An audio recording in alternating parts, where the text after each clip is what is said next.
আরে বান্দা, আমি আল্লাহর ইবাদতের পরে পৃথিবীতে আরেকজনকে তুমি মহব্বত করবে, ইহসান করবে, ভালোবাসবে, সবকিছু দিয়ে আমি আল্লাহর পরে তুমি একজনকে মহব্বত করবে, ভালোবাসবে, ইহসান করবে। তিনি তোমার বাবা এবং মা, বাবা এবং মা, বাবা এবং মা। একবার জোরে বলা যাবে কি মারহাবা। ওয়াজ করার আগে শুধু এতটুকুন বলে যায়, মক্কা মদিনার ইমাম হন আর 40 বছর যদি তাহাজ্জুদ আপনার হয়ে থাকে, বাবা মার খেদমত যদি হক যদি আদায় না হয়, বাবা মা যদি বেজার হয়ে যায়, সন্তানের প্রতি যদি বাবা মা বেজার হয়ে কবরে চলে যায়, তাহলে মনে রাখবেন ওই বাবা মা মাফ না করা পর্যন্ত কাবা শরীফের গিলাফ দিয়েও যদি কবরে দেওয়া হয়, তারপরেও আপনার আমার জান্নাত নসিব হবে না, না হবে না। এইসব করে দেখেন বাংলাদেশে কয়জন জান্নাতি আছে, খুঁজে। আমি পাবনাতে একদিন ঘুমাই রয়েছি, এক ছোট ভাই মৌলানা তার বাসায় ফজরের নামাজ পড়ে শুয়েছি। সারা রাত মাহফিল করে গাড়ি গাড়ি চালাই গেছি, ফজরের নামাজটা পড়ে শোয়ার পরে স্বপ্ন দেখতেছি যে আফ্রিকা যুদ্ধ চলতেছে। তখন ঘুমের মধ্যেই ঘুম ভেঙে গেছে। তখন দেখি যে পাশের বাড়িতে যুদ্ধ চলতেছে, বাপ পুতে পিটে পিটি ফুলায় বাপরে পিটাচ্ছে, বুঝতে পারছি। সারা বছর ওয়াজ করলাম কি আর, কানের কাছে শয়তান এসে লাগাই দিছে। ছেলে বাপকে মারতেছে। মুসলমান তো অনেক ঊর্ধ্বের জাত। মুসলিম কাকে বলে? আসলামতু লিরাব্বিল আলামিন। তিনি মুসলিম যার জীবনের সব আল্লাহকে দিয়ে দিয়েছে। কি কথা কর না কেন? তিনি মুসলিম যার জীবনের সব আল্লাহকে দিয়েছে, সে মুসলিম। এই জন্য কাজী নজরুল আফসোস করে বলেছিলেন, কোথা আসে মুসলমান, আল্লাহতে পরিপূর্ণ ঈমান, কোথা সে মুসলমান। আল্লাহতে পরিপূর্ণ ঈমান, কোথা সে মুসলমান। আউলিয়া কেরামের নাম শুনলে তো আপনাদের শরীরে চিৎকার করে ওঠে। খাজা আজমেরি জিন্দেগীর সব আল্লাহকে দিয়েছিলেন। 360 আউলিয়া, 12 আউলিয়া, কাদেরিয়া, চিশতিয়া, নকশবন্দিয়া, মুহাদ্দিস নকশবন্দ বুখারী, মুজাদ্দিদ আল-ফিসানি হিন্দি, শায়েখ আব্দুল হক মুহাদ্দিস দেহলভী, হযরত নূর মোহাম্মদ নিজামপুরী, যত ওলিরা ছিলেন, জীবনের সব কিছু আল্লাহকে দিয়ে ওলি হয়েছে। কথা বলেন ঠিক কিনা? আমরা বিনিময়ে কিছু দিতে পারি, আমরা শুধু ছাপা মারছি। কি মারছি? শুধু ছাপা মারছি, শুধু ছাপা দিছি, কিছু দিতে পারি। আমরা বাঙালিরা ছাপার বেলায় আছি, বিরাট বড় ছাপা। কি মুসলমান এদেশে নামাজ পড়ে যায় ঘুষ খায়, ঘুষ খাইয়ে যায় নামাজ পড়ে। হ্যাঁ, এদের দেশের মুসলমান। এই কথা কর না কেন? নামাজ পড়ে যায় খাবারে বিষ মিশা, নামাজ খাবারে ফরমালিন মিশিয়ে যায় নামাজ পড়ে।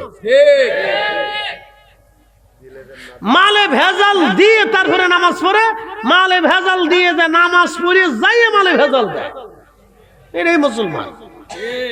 আপনি কি ওয়াজ করবেন? দেশে হাজার হাজার ওয়াজ হয়। বাংলাদেশে যত ওয়াজ হয় সারা পৃথিবীতে এত ওয়াজ হয় না। না, সারা পৃথিবীতে এত ওয়াজ হয় না।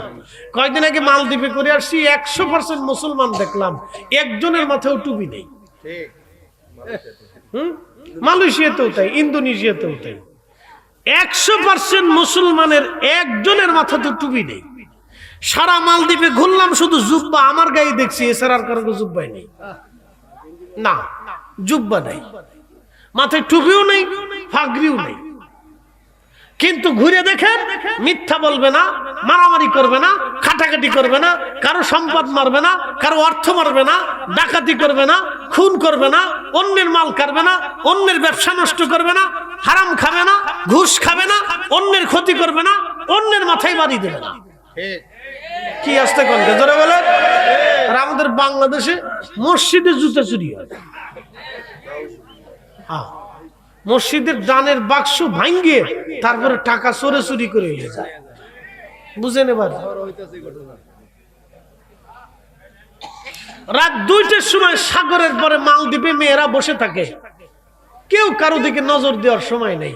বাংলাদেশে এই মুন্সিগঞ্জের এই আপনাদের এলাকা থেকে একটা মেয়েকে 16 বছর থেকে 20 বছরের একটা মেয়েকে হাত মোজা পা মোজা পরাইয়া মাথার থেকে পা পর্যন্ত বুরকা পরায় ছেড়ে দেন যে তুমি ঢাকা মোহাম্মদপুর পর্যন্ত যাও। ওই মেয়েটা ঢাকা মোহাম্মদপুর পর্যন্ত যাবে বলে 100% গ্যারান্টি নাই। কি আসতে কোন কেন 100% গ্যারান্টি নাই। আপনি সেনজেনে ইউরোপে ঘুরে বেড়ান, ওদের মেয়েরা হাফ প্যান্ট পরে রাস্তা দিয়ে হাঁটে। 24 ঘন্টাও যদি একটা মেয়ে রাস্তা দিয়ে হাঁটে, রাতের 2টা 3টার সময় যদি হাঁটে, কোন পুরুষ ওর চোখের দিকে ওর চেহারার দিকে তাকিয়ে একটু মুচকি হাসিও দেবে না। বলে কেন দেবে না? ও পুলিশের কাছে রিপোর্ট করার সাথে পুলিশ তাকে ধরে নিয়ে যাবে, রাষ্ট্রপতি ফোন দিলেও ছাড়বে না। আমাদের দেশের ওই কাঞ্চিকোনার থেকে ফোন দিবে যে স্যার এটা আমার কিন্তু দলের লোক।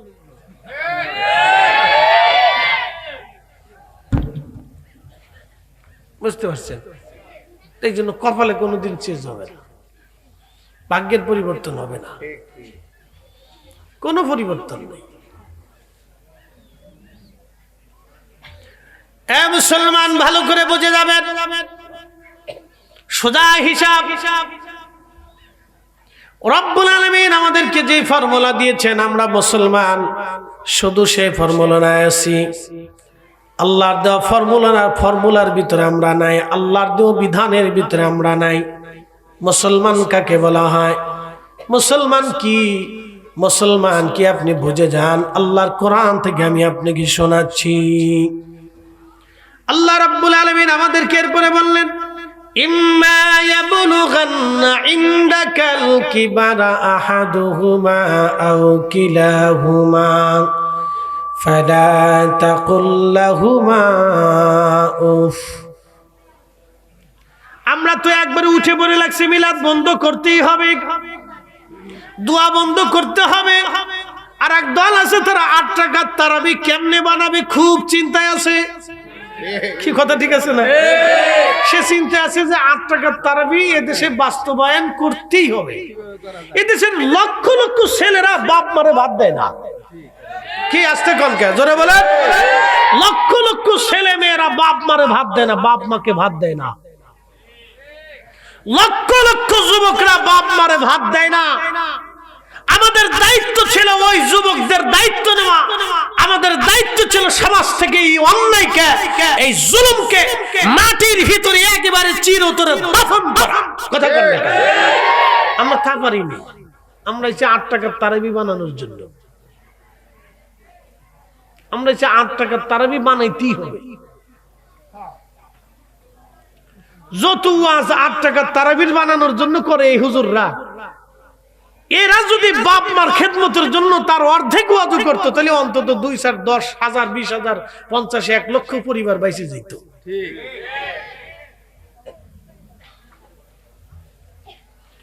প্রিয় উপস্থিতি হাজিরিন, ভালো করে বুঝে যাবেন।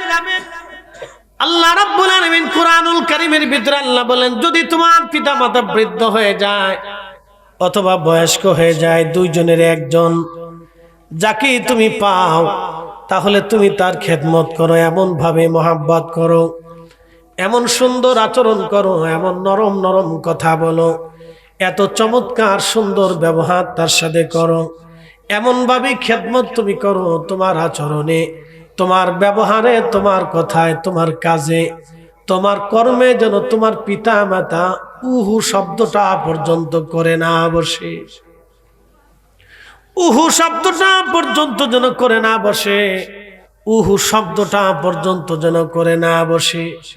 বিশ্ববিখ্যাত আল্লাহর ওলি বাইজিদ বোস্তামি রাহমাতুল্লাহ আলাইহি মায়ের কোলের মধ্যে ঘুমিয়ে আছেন। ঠিক এমন সময় মার ঘুম ভেঙে গেল। বাইজিদ রে, আমার জন্য একটু পানি নিয়ে আসো, মার তৃষ্ণা লেগে গেছে। ছোট্ট ছেলেটা গুটি গুটি পায়ে হেঁটে হেঁটে পানি আনতে গেল। যাইয়া দেখলো কলসির মধ্যে কোনো পানি নাই। পানি আনার জন্য মশক হাতে নিয়ে সুদূর দূরে কুয়া ঘর থেকে বের হয়ে রাতের আধারে কুয়ায় চলে গেলেন। বালতি মশক নামাইয়া কুয়ার ভিতর থেকে পানি উঠাইয়া মশক ধরে কাঁধে করে নিয়ে এসেছে ঘরের ভিতরে এনে। প্রচন্ড শীতের মধ্যে মার ওই তোষক মশকের ভিতর থেকে পেয়ালার মধ্যে পানি ঢেলে বাইজিৎ এসে দেখো মা জননী ঘুমিয়ে পড়েছে। ছোট্ট বাইজিৎ চিন্তা করলো, মাকে যদি ডাকি মার ঘুম ভেঙে কষ্ট পাবে। এতটুকুন একটা ছেলে মাকে কষ্ট দিবে রাজি হলো না। যুবক রে, দিন ধর্ম তুমি শিখে যাও। আল্লাহর মঞ্জুরিয়ত বান্দার জন্য এমনি হয় না, নেক আমল ছাড়া আল্লাহর মঞ্জুরিয়ত পাওয়া যায় না। ইহসান ছাড়া, দয়া করা ছাড়া খোদার মঞ্জুরিয়ত জমিনে পাওয়া যায় না। যুবক ভাইরা, সাতরাপাড়াবাসী, মুন্সিগঞ্জের মুসলমান, ভালো করে শুনে যাবেন। মাইকের আওয়াজ যতদূর পর্যন্ত যাচ্ছে শুনে যান। হযরত বাইজিদ বুস্তামি রাহমাতুল্লাহি আলাইহি পানির পেয়ালা এখানে হাতে নিয়ে দাঁড়িয়ে আছেন। রাত গভীর থেকে গভীর, ফজরের আজানের রক্ত হয়ে গেল। মুয়াজ্জিন মসজিদের মিনারা থেকে আযান দিল, as-salatu খায়রুম মিনান নাওম। আমাদের দেশে বহু মুঘল আমলের সালতানাত আমলের স্থাপত্য আছে। সুন্দর সুন্দর মসজিদ ছিল, মাদ্রাসা ছিল, সেগুলি সংরক্ষণের অভাবে ভাঙ্গে ভাঙ্গে খুলে খুলে পড়ে দিতেছে। আমাদের দেশে একটা প্রত্নতত্ত্ব অধিদপ্তর আছে, ও ছাতা ওরা কি করে আমি জানি না, খালি নাক ডেকে মনে ঘুমায়। আর মাস গেলে সরকারি বেতন চাপে। ভালো করে শোনা যাবে, 400 বছর আগে সেই মিনারাটা এখনো আছে। যেই মিনারার উপরে দাঁড়িয়ে দাঁড়িয়ে মুসলমানরা আযান দিত, সেই মিনারাটা এখনো। আমি মালয়েশিয়ার মালাক্কা প্রদেশে চাইনিজদের প্রথম মসজিদ দেখার জন্য গেলাম। চাইনিজ মুসলমানদের প্রথম মসজিদ। মসজিদটা চাইনিজদের সিস্টেম করে তৈরি করা, কিন্তু সেই মিনারাটা এখনো আছে। যেই মিনারার উপরে দাঁড়ায় মুসলমান আগে আযান দিত, সেই ঘন্টাটা এখনো আছে, সেই দপ এখনো আছে। ঢোলের মতো, চুঙ্গার মতো বিরাট বড় লম্বা, এক পাশে খোলা আর এক পাশে দপ। দপের পাশে বিরাট বড় একটা হাতুড়ি, হাতুড়ি দিয়ে আগে বাড়ি দেওয়া হতো। আজানের আগে তারা বাড়ি দিয়ে মানুষকে জানাইতো যে আজানের সময় হয়ে গেছে। ইফতারির সময় বাড়ি দিয়ে তারা জানাইতো ইফতারের সময় ঘনিয়ে গেছে। সেহরির সময় তারা পিটাইয়া মানুষকে ঘুম থেকে জাগাইতো, বলতো সেহরির সময় হয়ে গেছে। আগে তো মাইক ছিল না, তুই দপ পিটাইতো বিনাটাও। সেটা এখনো আছে, মসজিদের সামনে ওরা রেখে দিছে, এখনো আছে, সিস্টেম এখনো আছে। বাংলাদেশের মসজিদে যদি সামনে এরকম একটা বান্দা যায়, তো বলছে ঢোল আসলো করতে, বিরাট যুদ্ধ লেগে যাবে, যুদ্ধের কোনো শেষ নাই। আর আমাদের দেশের মুফতি সাহেব তো 4 দোকানে পাওয়া যায়। 4 দোকানে মুফতি সাহেব পাওয়া যায়, মুহাদ্দিস পাওয়া যায়, শাইখুল হাদিস পাওয়া যায়, পীরে মিল্লাত পাওয়া যায়, বুজুর্গানের দিন পাওয়া যায়, প্রধানমন্ত্রী, রাষ্ট্রপতি, প্রধান ডাক্তার, বড় কবিরাজ, একবার বিরাট বড় হার্ট বিশেষজ্ঞ। খালি যা করেন যে আমার হার্টের প্রবলেম, তো দেখবেন যে আপনার প্রেসক্রিপশন করে দিচ্ছে, বুঝতে পারছেন। আর যদি খালি বলতে পেট ব্যথা, তাহলে দেখবেন যে বিরাট বড় কবিরাজ আর ডাক্তার আর হেকিম ওইখানে বসে দিচ্ছে। আপনার যে কত থিওরি দেবে, এই থিওরির কোনো শেষ নেই। কিন্তু নিজে বসে বসে বিড়ি টানতেছে, নিজে বসে বসে বিড়ি খায়। ভালো করে বুঝে যাবেন হাজিরিন বন্ধু আমার মুসলমান, সেই মিনারাটা এখনো 400 বছর আগে মুসলমান যে মিনারায় দাঁড়ায় আযান দিত। আমি তায়েফে গেলাম, মসজিদে আলী, সেই মিনারাটা এখনো হযরত আলী রাদিয়াল্লাহু আনহু যে মসজিদ বানিয়েছিলেন, সেই মিনারা এখনো আছে, যেই মিনারায় দাঁড়ায় মুসলমানরা আযান দিত। উপস্থিতি ভালো করে শুনবেন, ইতিহাসকে সংরক্ষণ করতে হয়, ঐতিহ্যকে সংরক্ষণ করতে হয়। ইতিহাস থেকে আমাদের অনেক কিছু শিখার আছে, জানার আছে, বোঝার আছে। ভাইজান খুব মনোযোগ দিয়ে শুনবেন। আমি বলতেছিলাম হযরত বাইজিদ বুস্তামির কথা। ছেলেটা পানির পেয়ালা হাতে নিয়ে মার শিওরে দাঁড়ানো, মুয়াজ্জিন আযান দিল, as-salatu খায়রুম মিনান নাওম। মার ঘুম ভেঙে যাওয়ার পরে দেখে বাইজিদ পেয়ালা হাতে নিয়ে ঠান্ডার মধ্যে দাঁড়িয়ে আছে। বাইজিদ কি ব্যাপার, পানির পেয়ালা নিয়ে কেন দাঁড়ানো? বলে মা, তুমি পানি খাইতে চাইছিলে, আমি পানি কুয়ার ভিতর থেকে পানি এনে এসে দেখি তুমি ঘুমিয়ে পড়েছো, ডাকলে তোমার কষ্ট হবে মা, সেই জন্য পানির পেয়ালা নিয়ে দাঁড়ানো। কখন তোমার ঘুম ভাঙবে আর আমি তোমার পানি পান করাবো গো মা। পানি পেয়ালা খানা রেখে বাইজিদ বুস্তামির মা বাইজিদকে কোলের মধ্যে টান দিয়ে ধরে নিয়ে আল্লাহর দরবারে হাত ছেড়ে দিলেন, আল্লাহ আমার ছেলেটা এতটুকুন বয়সে আমি মায়ের সেবা করলো, আল্লাহ আমার বাইজিদ রে ওলি না বানায়া কবরে নিও না, আল্লাহ আমার বাইজিদ রে জমানার ওলি বানায়া নাও। একবার জোরে বলা যাবে কি মারহাবা।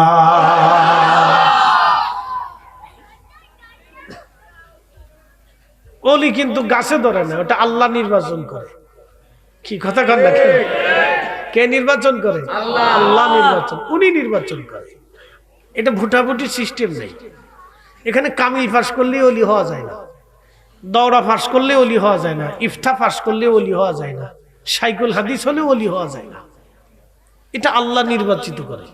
একজন রিক্সাওয়ালাও হতে পারে, একজন দিন মজুরও হতে পারে, একজন খেটে খাওয়া ঠেলা গাড়িওয়ালাও হতে পারে, ভিক্ষুকও হতে পারে।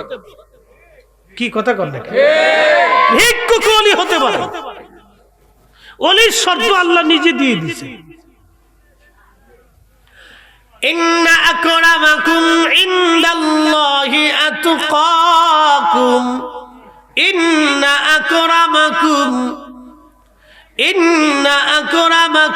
ইনদাল্লাহ। রব্বুল আলামিন শর্ত দিয়ে বললেন, নিশ্চয় আমার কাছে তিনি সম্মানিত মর্যাদাওয়ালা হবে যার অন্তরে তাকওয়া বেশি, আমি খোদার ভয় বেশি হবে। তিনি আমার কাছে সম্মানিত। বেশি জানলেই বেশি ভয় হয় তা না, কম জানার পরও মানুষের অন্তরে ভয় থাকতে পারে। ঠিক কিনা? হযরত বাইজিদ বুস্তামি তখন কিন্তু কোনো তেমন কিছু না, বয়স তেমন হয় নাই, তখনই মায়ের সেবা করলেন, ভালোবাসা দিলেন মাকে, সাথে সাথে মা দোয়া করলেন। দোয়ার কারণে আমার রব তার দরজাতে বাইজিদ বুস্তামিকে ওলি বানিয়ে নিলেন। যুবকরা রে ভালো করে শুনে যাবেন, এইভাবে যদি আপনিও মার সেবা করতে পারেন তো রবের দরবারে আপনার মন জড়িয়াত হবে। বিশ্ববিখ্যাত একজন আল্লাহর পেয়ারা, বিশ্ববিখ্যাত একজন সাহাবী রাসূল, যদিও তিনি শরীয়তে নবীকে দেখেন নাই, কিন্তু হযরত ইমাম মুসলিম রাহমাতুল্লাহ আলাইহি কিতাবু আসহাব ফাদাইল ওয়া সাহাবিন নবী, নবীজির সাহাবীদের তালিকার ভিতরে হযরত ওয়াসাল কারনীকে রেখেছেন। বাবু ফাদাইল ওয়াসাল কারনী, এই বাবের ভিতরে তিনি হাদিসে কারিমা লিখেছেন। হযরত ওয়াসাল কারনী সম্পর্কে নবী বললেন, সাহাবীরা আমার ওয়াইসকে যদি পাও তার কাছ থেকে মাগফিরাতের দোয়া চেয়ে নিও, আমার উম্মতের জন্য দোয়া করতে বইলো, কারণ আমার ওয়াইস মুস্তাজাবাতুদ দাওয়া, আমার ওয়াইস দোয়া করতে দেরি হবে, আল্লাহর দরবারে দোয়া কবুল হতে দেরি হবে না। আল্লাহু আকবার। না না হয় না, আরো জোরে বলে। রাসূলের দপ্তরে বসে জীবনে একটা কোরআনের আয়াতও কোনোদিন শুনে নাই, নবীর দপ্তরে বসে কোনোদিন কোরআনুল কারীমের একটা আয়াতও কোনোদিন শুনেন নাই, একটা হাদিসে কারিমাও কোনোদিন শুনেন নাই, কিন্তু মুস্তাজাবাতুদ দাওয়া আমি বলি নেই, মেহবুব আলা নবীর জবান দিয়ে বলি গেছে। ইমাম আবুল ফারাজ ইবনুল জাওজি লিখতেছে, সাহাবীরা জিজ্ঞেস করলেন, ইয়া রাসূলুল্লাহ, তার এত বড় মর্যাদা, একটা বড় কখন আপনার কাছে আসলো না, আপনার থেকে হাদিস শুনলো না, একটা আয়াতও শুনলো না। নবীজি বললেন, সাহাবীরা রে, একটা শরীয়ত তাকে বাধা দিয়েছে, নতুবা সে আমার কাছে আসতো। বলে, হুজুর কোন শরীয়ত? সাহাবীরা বললেন, ইয়া রাসূলুল্লাহ, শরীয়তটা কি? নবীজি বললেন, তার একজন মা আছে, মাটা অন্ধ, চোখে দেখে না, আমার ওয়াইস ছাড়া মায়ের কেউ নাই, আর মা ছাড়া ওয়াইসের আর কেউ নাই, মা আর ছেলে, ছেলে আর মা, দুইজনে দুইজনার, এছাড়া আর কেউ নাই। আমার ওয়াইস মায়ের এতটা সেবা করে, বৃদ্ধ মাকে কাঁধে করে নিয়ে আমার ওয়াইজ ঘুরে বেড়ায়। সাহাবীরা রে, আমার ওয়াইজ যেখানে যায় মাকে কাঁধে করে নিয়ে যায়। আমার ওয়াইজ যখন ঘুমায় মাকে পাশে নিয়ে ঘুমায়। আমার ওয়াইজ যখন খায় নিজে রান্না করে অন্ধ মায়ের মুখের মধ্যে খাবার দিয়ে দেয়। অন্ধ মাকে গোসল করিয়া চুলের মধ্যে মাথার মধ্যে তেল ঢেলে দিয়ে চুলের বেনি বানায় দেয়। একটা মা সন্তানকে যেইভাবে লালন পালন করে আমার ওয়াইজ তার মাকে সেইভাবে লালন পালন করে। মা যেমন সন্তানকে চোখের আড়াল হতে দেয় না, আমার ওয়াইজ তার মাকে তার চোখের আড়াল হতে দেয় না। একবার জোরে বলা যাবে কি মারহাবা। ওই যে বলছিলাম না, আমরা হুজুর শুধু সাফাই মুসলমান। কিসে মুসলমান? সাফাই মুসলমান, কাজে মুসলমান নাই। কি আসতে কোন কেন ডরান? আমরা হলো শুধু সাফাই মুসলমান, কাজে মুসলমান নেই। শোনা যাবেন সাতরাপুরবাসী, সাতরাপাড়াবাসী হযরত ওয়াসাল করনি মায়ের সেবা করে, নিজে রান্না করে মাকে খাওয়ায়, নিজে মাকে গোসল করে দেয়, মাকে ঘুম পাড়ায় দেয়, মার বিছানা বানায় দেয়, মার কাপড় ধুয়ে দেয়। এখন যদি জিজ্ঞাসা করি এই যুবকদের মধ্যে কয়জন আছো নিজের জীবনে মার কাপড় ধুয়ে দিয়েছো, মাকে রান্না করে খাওয়াইছো, মার বিছানা পরিষ্কার করে দিয়েছো? কোনজন আছো মার হাত পা গোসল করে ধুয়ে দিয়েছো? কি আছো মার পায়খানা পেশাব পরিষ্কার করেছো? খুঁজে পাওয়া বড় মুশকিল। যদি আরো জিজ্ঞেস করি হাজি হজের জন্য তুমি কাবায় যাও, হাজি হাজরে আসদ চুমা দেওয়ার জন্য পাগল, ঠিক আছে না? হজে গেছেন কারা কারা? হাত উঁচা করেন। ওমরা হজে যেই হোক, মক্কা মদিনাতে যারা গেছেন হাত বাড়ান। হারাম শরীফে যারা গেছেন তারা হাত বাড়ান, সোজা হিসাব। হারামে যারা গেছেন, আল্লাহর ঘরের পাশে যারা গেছেন তারা একটু হাত উঁচা করেন। একটু উঁচা করেন না, এটা আপনার ভাগ্যবান তো। মাশাআল্লাহ, হাত নামান। আল্লাহু আকবার। তো অনেক মানুষই গেছেন, তো অভিজ্ঞতা আছে। আচ্ছা বলেন তো, হাজরা আসদ সুমা দেওয়ার জন্য হাজিরা কেমন যুদ্ধ করে বলেন? পাগল খালি যুদ্ধ, মারামারি, ধাক্কা ধাক্কি, গুতাগুতি, কে কানে সরাইয়া সুমা দিতে যাবে। কথা ঠিক আছে না? যে নামাজ ব্যতীত 24 ঘন্টা ওইখানে যুদ্ধ চলে, 24 ঘন্টা ওইখানে শক্তি পরীক্ষা চলতেছে। কে কত কারে সরাইয়া ধাক্কাইয়া হাজরা আসদের সুমা দিবে। হাজি যত চেষ্টা করে হাজরা আসদের সুমা দেওয়ার জন্য, তার অর্ধেক যদি বাবা মার খেদমতের চেষ্টা করত তো হাজি বেহেশতে চলে যেত। আস্তে কনকে জোরে বলেন, বুঝলে বলেন, না বুঝলে যদি অযৌক্তিক বলি যে ফরিদি হুজুর আপনি অযৌক্তিক বলছেন, তাহলে আমি এই কথা বলবো না। হাজি যত চেষ্টা করে হাজরা আসদের সুমা দিবে, শুধু একটু সুমা দিবে। বলে কারণ কি? বলে সুমা দিলে গুনাহ মাফ হয়ে যাবে। বুঝতে পারছেন? সহজে গুনাহ মাফের ধান্দা করতেছে। বাঙালি তো খুব চালাক, যে সুমা দিলে গুনাহ মাফ হয়ে যাবে। তো সুমা দেওয়ার জন্য যুদ্ধ চলতেছে নিয়মিত। আমার কাছে এক হাজি এসে দিছি। বলে কি দিছেন? দিছি হুজুর, জীবনে শখ মিটিয়ে ফেলছে। আমি কি দিছেন? কি শখ হয়েছে? হাজরা আসদের সুমা দিছে। যাক মাশাআল্লাহ, বিরাট কষ্ট হয়েছে হুজুর, আজকে যুদ্ধ করছি। আচ্ছা ঠিক আছে, বিশ্বযুদ্ধ নেই? কহা বিশ্বযুদ্ধ হয়েছে। যাক ভালো, আরো ভালো। দিছেন তো? কহা দিছি। তাহলে তো আপনার শরীরের গুনাহ টোনা নাই। বুঝছেন? হাজি যত চেষ্টা করে হাজরা আসদের চুমা দেওয়ার জন্য, তার অর্ধেকটাও যদি বাবা মার খেদমতে সময় ব্যয় করত, আল্লাহর কসম করে বলে হাজি জান্নাতে চলে যেত। নাই। হাজিকে যদি জিজ্ঞেস করে হাজি জীবনে কতবার মায়ের পায়ের মধ্যে চুমা দিয়েছেন বলেন তো? 100 জন হাজির ভিতরে 99 জন খুঁজে পাওয়া যাবে না যে মায়ের পায়ের মধ্যে চুমা লাগাইছে। এমন হাজি আছে গো, খুদার ঘরে গেছে কিন্তু বাবা মার হক আদায় করে নাই। এই আসতে কোন কেন?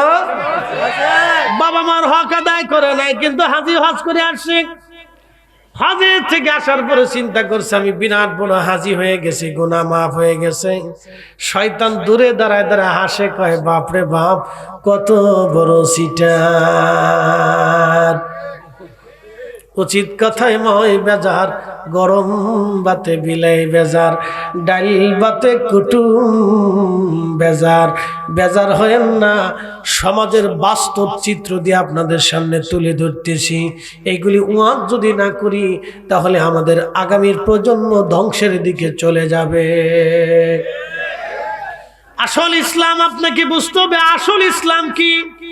আসল ইসলাম কি আপনাকে বুঝতে হবে। কয়েকদিন আগে মাহফিলে গেলাম, লালমনিরহাটের হাতীবান্ধার গুতামারি, হাতীবান্ধার গুতামারি। তা আমি বললাম গুতামারি কি, আপনারা কি এখানে গুতাগুতি চলে নাকি? না হুজুর।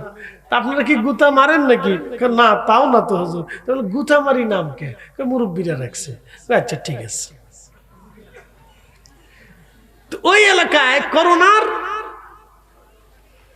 পরপরই আমি একটা মাহফিলে গেছিলাম লালমনিরহাটে, বেশ অনেক বছর আগে, কয়েক বছর আগে, করোনার পরপর। তো করোনার আগে এক হাজি ওই মাহফিলের সভাপতি ছিলেন। তো ভদ্রলোক দোয়ার আগে ছোট্ট করে একটা ঘটনা আমাকে বললেন যে হুজুর, আমি করোনার আগে হজে গেছিলাম।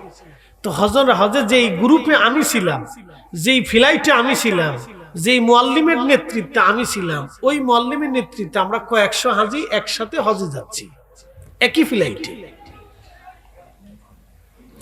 উনি বলতেছেন আমরা একই সাথে রওনা দিছি।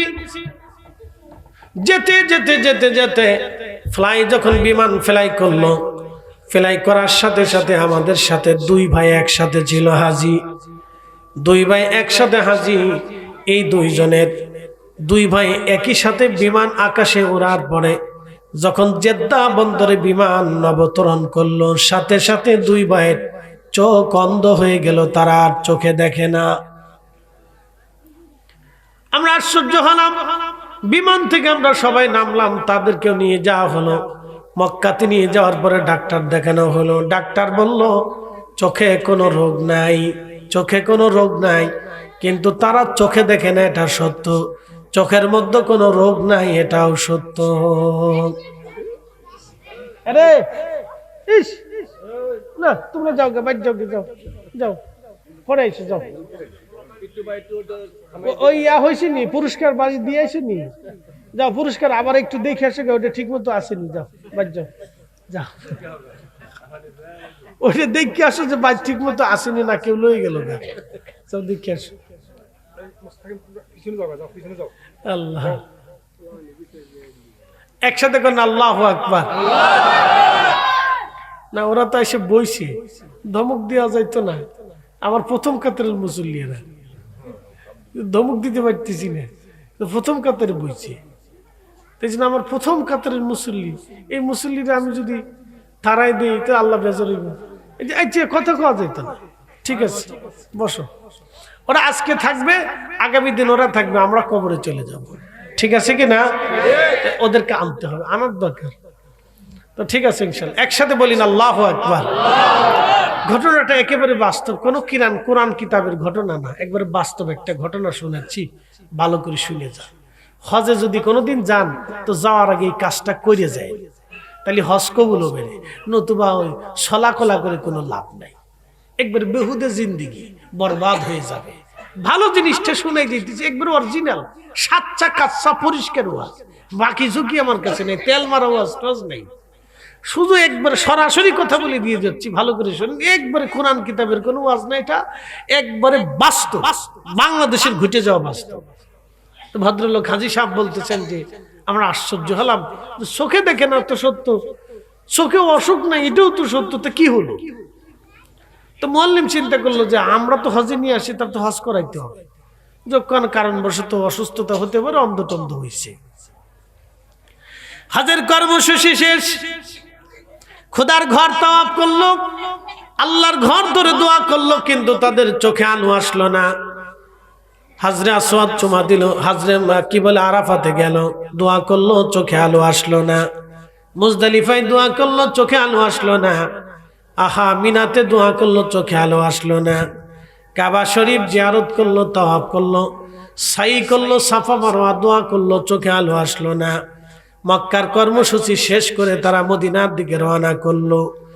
প্রিয় নবীর মসজিদে, যেই মসজিদে রিয়াজুল জান্নাহ, পৃথিবীর কোথাও আর এই রিয়াজুল জান্নাহ আপনি পাবেন না। সৃষ্টির একটা জায়গা রিয়াজুল জান্নাহ পাবেন, সেটা নবীজির পবিত্র হুজরা শরীফ থেকে মিম্বার শরীফ, মিম্বার শরীফ থেকে হুজরা শরীফ পর্যন্ত রিয়াজুল জান্নাহ। এইখানটাই আল্লাহর বেহেশতের একটা অংশ। তাও আমার নবীজির পবিত্র হুজরার সাথে জান্নাতুল ফিরদাউসের একটা অংশ। এই সেই রিয়াজুল জান্নাহ। এইখানে নবীজি বারবার যাইতেন আসতেন।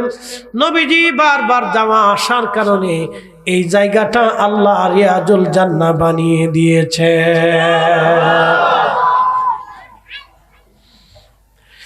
এই রিয়াজুল জান্নাতে যদি আপনি নামাজ পড়েন, তাহলে বুঝবেন আপনি আল্লাহর জান্নাতে নামাজ পড়েছেন। এইখানে যদি দোয়া করেন, তো ভাববেন আপনি খোদার জান্নাতুল ফিরদাউসে বসে বসে আপনি দোয়া করেছেন। পৃথিবীর কোটি কোটি কোটি কোটি হাজি, কোটি কোটি ওলি, গাউস, কুতুব, উলামা, ফুদালা, সাহাবী, তাবিঈ, তাবে, এই জায়গাতে নামাজ পড়েছে, এই জায়গা দোয়া করেছে, এই জায়গা কান্নাকাটি করেছে। পৃথিবীর কত আবিদ, জাহিদ, আক্তাব, ওলি, গাউস, কুতুব, মুজাদ্দিদ, কত উলামা, ফুদালা, নুজাবা, নুকাবা এইখানে বসে বসে কান্না করেছে। রিয়াজুল জান্নাহ, রিয়াজুল জান্নাহ। এইখানেও দোয়া করলো, কিন্তু কবুল হলো না, চোখ ভালো হলো না। মসজিদে নববীতে দোয়া করলো, চোখ ভালো হলো না। আমার রসুলের বারগাহে রওজা শরীফে দাঁড়ায় সালাম দিল, দোয়া করলো, কিন্তু চক্ষু ভালো হলো না। তারা হজ শেষ করে যখন আবার বিমানে উঠলো, জেদ্দা বন্দর থেকে বিমান অথবা মদিনার থেকে বিমান যখন ফ্লাই করলো, আকাশে বিমান উঠার পরে চোখের আলো ধীরে ধীরে ধীরে ধীরে আলো খুলতে লাগলো। বাংলাদেশে রেখে সে যখন বিমান নামলো, দুই ভাই একসাথে চোখের আলো খুলে গেল, অটোমেটিক চোখ ভালো হয়ে গেল। হাজিরা জিজ্ঞেস করলো, ব্যাপার কি? তোমরা এতটা দিন অন্ধ ছিলে, আবার চোখ ভালো হয়ে গেল। আমরা আল্লাহর ঘর জিয়ারত করলাম, খোদার ঘর দেখলাম, আমরা অন্ধ হলাম না, তোমরা অন্ধ হলা। খোদার ঘরও দেখতে পারলা না, আরাফাও দেখলা না, মুজদালিফাও দেখলা না, মিনাও দেখলা না, নবীর বাড়িও দেখলা না, মসজিদে নববী দেখলা না, রওজা শরীফ দেখলা না। তোমাদের নসিবে হলো না। বলে যাও তোমাদের জীবনে কি ভুল ছিল, বলে দিয়ে যাও। জীবনের কি ভুল তোমাদেরকে এই পর্যন্ত নিচে, আজ বলে দিয়ে যাও। দুই ভাই চোখের পানি ছেড়ে দিলেন, বলতে যে হাজিরা, জীবনের এক বড় চরম ভুল আমাদের কাছকে অন্ধ বানিয়ে দিয়েছিল। জীবনের এক চরম ভুল আমরা করেছি, অনেক বড় অন্যায়। আমাদের বাড়িরও অভাব নাই, টাকারও অভাব নাই, কিন্তু আমরা আমাদের বাবা মাকে বৃদ্ধাশ্রমে রেখেছিলাম। বাবা মার বদদুয়ার কারণে আমরা হজে গেছি, কিন্তু অন্ধ হয়ে গেছি। আমরা বুঝছি কি কারণে আজ আমাদের এই করুণ পরিণতি হলো। একেবারে বাস্তব, এটা কোরআন কিতাবের কোনো ওয়াজ না, বাংলাদেশে ঘটে যাওয়া বাস্তব। হাজিরা বলল, আল্লাহর বান্দা, হজ তো করছো কিন্তু অন্ধ হয়ে গেছো। দুনিয়াতে যদি অন্ধ হও তাহলে বুঝতে পারতেছো হজ কবুল হয় নাই। বাবা মার কবরের পাশে চলে যাও, মাপ চাইতে থাকো। ওই দরজা থেকে ক্ষমা না হওয়া পর্যন্ত যতবার হজ করো কাজ হবে না, কাজ হবে না, কাজ হবে না। যুবক, আপনাকে বলতেছি, ভালো করে বুঝে যাবেন। বাবা মা যদি বেজার হয়, হাজি হয়েও কাজ হবে না। বাবা মা যদি বেজার হয়, মক্কার ইমাম হলেও কাজ হবে না। যদি বাবা মা বেজার হয়, বাইতুল আকসা মসজিদের ইমাম হলেও কাজ হবে না। এই জন্য বাবা মার সন্তুষ্টি আল্লাহর সন্তুষ্টি, বাবা মার অসন্তুষ্টি আল্লাহর অসন্তুষ্টি। বাবা মার সন্তুষ্টি আল্লাহর জান্নাত, বাবা মার অসন্তুষ্টি আল্লাহর জাহান্নাম। সন্তান বাবা মার কারণে জান্নাতে যাবে, সন্তান বাবা মার কারণে জাহান্নামে যাবে, সন্তান বাবা মার কারণে জান্নাতে যাবে, সন্তান বাবা মার কারণে জাহান্নামে যাবে। এ মুসলমান, প্রিয় নবীজি বললেন সাহাবীরা রে, বাবা মার চেহারার দিকে যদি মায়ার নজরে তাকাও একটা কবুল হজের সওয়াব হবে। সাহাবী ডাক দিয়ে বলেন ইয়া রাসূলুল্লাহ, যদি 100 বার তাকায়? নবীজি জবাব দিলেন সাহাবী, 100 বার যদি বাবা মার চেহারার দিকে মহব্বতের নজরে তাকাও, তারপরও আমার রব আল্লাহ 100টা কবুল হজের নেকি লিখে দেবে। হজ কোন জায়গা, হাজি নেকি তালাশ করে কোন জায়গা? বাপ মারে খেদমত না করে যত হজই যান কাজ হবে না, কিন্তু আল্লাহর কসম করে বলতেছি কোনো কাজ হবে না। এদেশের লক্ষ লক্ষ যুবকরা বাবা মার খেদমত আদায় করে নাই, লক্ষ লক্ষ মুসলমান, কোটি কোটি মুসলমান বাপ মার খেদমত আদায় করে নাই। আপনি ঠিক বললেও ঠিক, না ঠিক বললেও ঠিক, পরিসংখ্যানে যেটা আছে এটাই ঠিক, পরিসংখ্যানে যেটা আছে এটাই ঠিক। এদেশের লক্ষ লক্ষ বাবা মা সন্তান কর্তৃক নির্যাতিত হয়, কেউ প্রকাশ্যে হয়, কেউ অপ্রকাশ্যে হয়, কেউ বলতে পারে, কেউ বলে না, সারা জীবনেও বলে না, মুখ চেপে দাঁত দিয়ে কামড় দিয়ে ধরে বসে থাকে।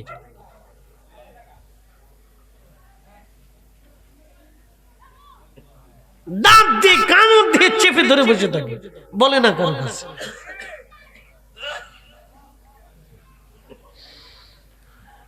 নারী সমাজ, মুন্সিগঞ্জবাসী, কথাগুলি ভালো করে শুনে যাবেন। আল্লাহ কোরআনে বললেন, বান্দা ওয়াজ শেষ হয় নাই, আচরণ তো মধুর আচরণ করবা, সেখানেই শেষ না, এরপরে আল্লাহ আরো ওয়াজ করে শোনাচ্ছেন, ওয়ালা তানহারহুমা ওয়া কুল লাহুমা কাওলান কারীমা।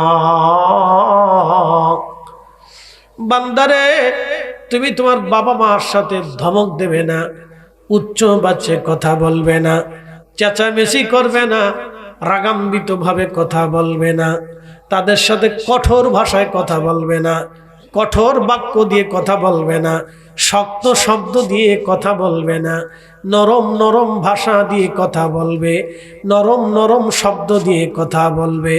একবার জোরে বলা যাবে কি মারহাবা?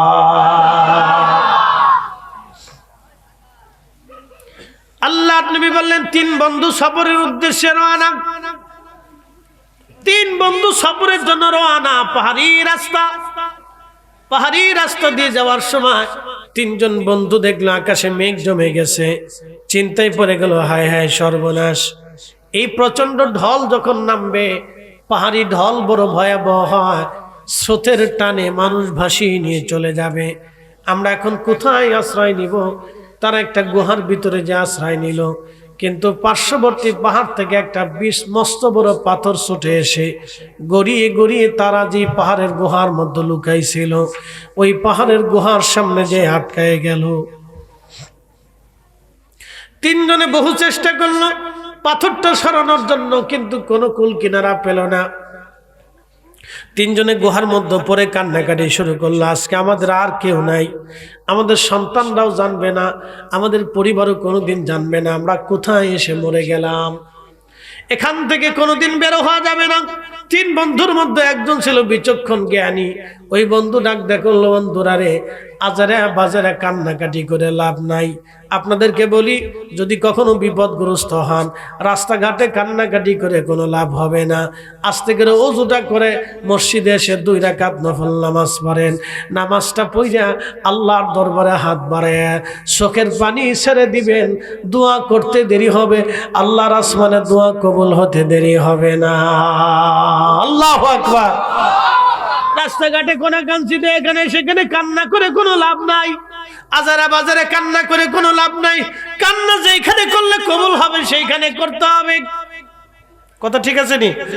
যেই সময় করলে করতে হবে সেই সময় করতে হবে, যেই সময় কান্না করলে মঞ্জুর হবে সেই সময় করা লাগবে। বলে হুজুর কোন কোন সময় কান্না করলে মঞ্জুর হবে? 1 নম্বর দুবুরুস সালাতিল মাকতুবা, ফরজ নামাজের পরে কান্না করে দোয়া করলে কবুল হয়ে যাবে। ও জাওফুল লাইলিল আখির, তাহাজ্জুদের সময় আল্লাহর দরবারে হাত তুলে কান্না করলে কবুল হয়ে যাবে। বৃষ্টি যখন নামে কান্না করে দোয়া করলে কবুল হয়ে যাবে। মুসাফির হালতে কান্না করে দোয়া করলে কবুল হয়ে যাবে। 2 রাকাত সালাত পড়ে বিপদগ্রস্ত হয়ে গেছেন, নামাজ পড়ে আল্লাহর দরবারে হাত তুলে কান্না করলে কবুল হয়ে যাবে। আমার নবীর প্রতি দুরূদ শরীফ পড়ে কান্না করে কবুল দোয়া করলে কবুল হয়ে যাবে। 7টা পূর্বাসী ভালো করে শুনে যাবেন। 3 বন্ধুর একজন ডাক দেখে, বন্ধুরা কান্না করে কোনো লাভ নাই, মালিকের দরবারে কান্না করো। জীবনে কে কোন আমল করছো এই আমলগুলি আল্লাহর দরবারে উঠাইয়া কান্না শুরু করো। দেখো আজকে পাথর আল্লাহ যদি না সরায় আমরা কোনোদিনই পাথর সরাইতে পারবো না। 3 বন্ধুর একজন হাত বাড়াই দিয়ে বলল, আল্লাহ আল্লাহ গো, আমার জীবনে কোনো নেক আমল নাই। আল্লাহ, আমার বাড়িতে একটা দিন মজুর কাজ করত, সারাদিন কাজের বিনিময়ে 1 সা গম আমি তারে দিতাম, 350 1 সা গম আমি তারে দিতাম। আল্লাহ, এই গমগুলি নিয়ে সে তার সংসার চালাইতো, বাচ্চা কাচ্চা খাওয়াইতো। হঠাৎ করে কাজ করে চলে গেল, কিন্তু কোনো বিনিময় সে নিল না। আল্লাহ কাজ করে চলে গেল কিন্তু কোনো বিনিময় নিল না। রব্বুল আলামিন বহুদিন পরে সে আমার কাছে ফিরে আসলো। বহুদিন পরে ফিরে এসে বলল, মালিক আপনার বাড়িতে আমি কাজ করেছিলাম, মালিক রে 1 সা গম পাইতাম, আমি গরিব মানুষ, ওই 1 সা গম আপনি আমারে ফেরত দিয়ে দেন, আমার বাচ্চারা না খাওয়া, আমি নিজে ক্ষুধার্ত আছি। তখন সেই দিন আমি তোরে ডাক দিয়ে বললাম, ও আমার দিন মজুর, গরুর ঘরের গোয়াল ঘরের মধ্যে গরু যা আছে সব তোমার, তুমি নিয়ে চলে যাও। সেই দিন আমার দিন মজুর ডাক দিয়ে বলতেছে, মালিক আমার সাথে বাহানা করবেন না, ঠাট্টা করবেন না, গরুর মালিক আমি না, গমের মালিক আমি, আমার গম আপনি দিয়ে দেন, আমার গম নিয়ে আমি চলে যাই, গরুর মালিক তো আপনি, গরুর মালিক আমি না। সেদিন আমি তারে ডাক দিয়ে বললাম, ও আমার কর্মচারী তুমি শুনে নাও, ওই গরুর মালিক আমি না, ওই গরুর মালিক তুমি। তোমার কাছে যে 1 সা গম তুমি আমার কাছে পাইতা, ওই 1 সা গম আমি জমিনের ভিতরে বপন করেছিলাম। ওই গম থেকে আরো গম হইল, গমগুলি মারাই করে বিক্রি করে বাজার থেকে আমি একটা গাভী কিনেছিলাম। এই গাভী থেকে যত গরু হয়েছে এই গরুর মালিক আমি না, গরুর মালিক তুমি, তোমার গরু তুমি ফেরত নিয়ে চলে যাও। সুবহানাল্লাহ কি বাড়ি যায়, আরো জোরে বলেন। আমানত দেশে আসেনি, আমানত রহমতুল্লাহ আলাইহি মরে গেছে, এটা নাই। হুজুর কেমনে বুঝবো? যদি না বুঝেন তাহলে কয়টা টাকা হাওলাত দিয়ে দেখেন, তো বুঝবেন যে আমানত কি পরিমাণে দেশে আছে। টাকা হাওলাত দিয়ে দেখেন, দেখবেন যে টাকার পিছনে দৌড়াইতে দৌড়াইতে আপনার জান শেষ হয়ে যাবে, সম্পর্ক নষ্ট হবে, গালিগালাজ হবে, মামলা মোকদ্দমা হবে, শেষ পর্যন্ত পিটিও হইতে পারে। কথা ঠিক আছে না? তো এই হলো আমানতের অবস্থা। তাহলে পৃথিবী যেটা শেষ এটার বোঝার বাকি নাই, পৃথিবীর শেষ পর্যায়ে চলে আসছে এটা বোঝার বাকি নাই। আল্লাহ রাসূল বলতেন, আমার উম্মত রে তোমরা শুনে যাও, কিয়ামতের 85টা আলামত আছে। প্রথম আলামত হচ্ছে আমাতুস সালাহ, উম্মত নামাজকে হত্যা করবে, নামাজ পড়বে না। 2 নম্বর ওয়াদাউল আমানা, উম্মত আমানত ধ্বংস করে ফেলবে, আমানত বলে কিছু থাকবে না, আমানত নাই, আমানত চলে গেছে। বাংলাদেশে আমানত খুব কম পাবেন, বাংলাদেশে, ভারতের, পাকিস্তানে, এই 3 দেশে আমানত একবারে মরে গেছে। এই 3 দেশে আমানত নেই। আর পাবেন আফ্রিকাতে, দেখেন না সুদানিরা একটা আরেকটারে গুলি করে মারে, এটা নাম দিয়েছে আমি সুদানি মুসলমান, একটা আরেকটারে গুলি করে মারে।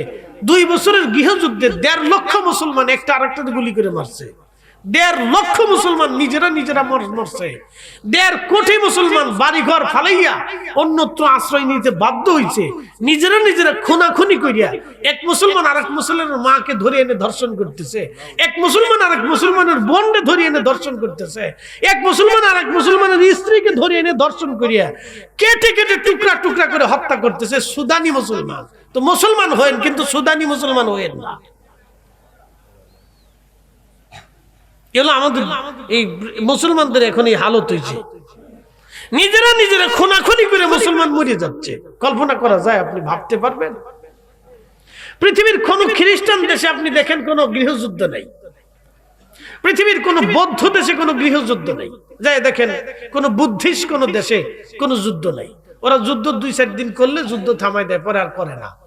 একমাত্র দীর্ঘ যুদ্ধ মুসলমানরাই করে। আপনি ওমানের দিকে, ইয়ামানের দিকে তাকান, সিরিয়ার দিকে তাকান, লিবিয়ার দিকে তাকান, লেবাননের দিকে তাকান, ইরাকের দিকে তাকান, আপনি সুদানের দিকে তাকান, মালির দিকে তাকান, বুরকিনা ফাসোর দিকে তাকান, আপনি সোমালিয়ার দিকে তাকান। কয়টা মুসলিম দেশের নাম বলছে এই পর্যন্ত? 10টা বলে ফেললাম। 10টা মুসলিম দেশে গৃহযুদ্ধ চলতেছে। কয়দিন আগে পাকিস্তান আর আফগানিস্তান নিজেরা খুনাখুনি করছে, যুদ্ধ করছে, মারামারি করতেছে। এরকম যদি আপনি হিসাব করেন তাহলে সারা পৃথিবীর 20টা মুসলিম দেশে পাবেন খালি নিজেরা খুনাখুনি করে, নিজেরা মারামারি করে। আপনি সারা দুনিয়াতে একটা খ্রিস্টান দেশ দেখান তো তারা নিজেরা যুদ্ধ করছে, দেখান আপনি আমাকে, খুঁজে পাবেন না। ওরা নিজেরা মারামারি করে না। যত নিজেরা মারামারি খালি মুসলমানরাই করে। অথচ আল্লাহর কোরআনের মহাগ্রন্থ, আল্লাহর পবিত্র জবান নিঃসৃত বাণী আমাদের হাতের মুঠোর ভিতরে, তারপরে আমরা পড়লাম কিন্তু মানতে পারি নাই। কথা কন না, ঠিক কিনা? আমরা পড়ছি, ওই যে আগেই বলছি, আমরা শুধু সাফাতে মুসলমান, কাজে মুসলমান নাই, শুধু সাফাই মুসলমান। আল্লাহর মহাগ্রন্থ আমাদের হাতের ভিতরে, আপনি বুঝতে পারছেন কত বড় গ্রন্থ? আপনি এটার ওজন জানেন? এটা রবের বাণী, স্বয়ং আল্লাহ স্রষ্টার পবিত্র জবান নিঃসৃত বাণী। এই বাণীতে আল্লাহ রাব্বুল আলামিন বলছেন, ও আমার উম্মত, আমার বান্দা, তোমরা শোনো, ভালো করে শোনো, তোমরা একজন মানুষকে হত্যা করবে না, কোনো হত্যা করবে না, কোনো নিরপরাধ মানুষকে হত্যা করবে না।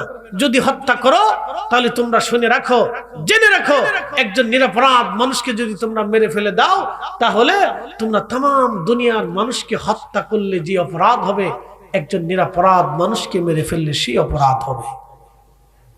মান কাতালা নাফসান বিগাইরি নাফসিন আও ফাসাদিন ফিল আরদি ফাকান্নামা কাতালান নাসা জামিআ, কাতালান নাসা জামিআ। একজন নিরপরাধ মানুষকে তোমরা যদি হত্যা করো তো तमाम পৃথিবীর মানুষকে মেরে ফেললে যে গুনাহ হবে, একজন নিরপরাধ মানুষকে মেরে ফেললে সেই গুনাহ হবে। সে হিন্দু হতে পারে, বৌদ্ধ হতে পারে, খ্রিস্টান হতে পারে, মাজুসি হতে পারে, মুসলিম হতে পারে, সাধারণ হতে পারে, অসাধারণ হতে পারে, বোবা হতে পারে, কানা হতে পারে, পাগল হতে পারে। নিরপরাধ একজন মানুষকে তুমি যদি হত্যা করো তো দুনিয়ার সমস্ত মানুষ মেরে ফেললে যে অপরাধ, একজন নিরপরাধ মানুষকে মেরে ফেললে সেই অপরাধ। আল্লাহ কোরআনে শিক্ষা দিলেন কি? আর মুসলমান করেটা কি?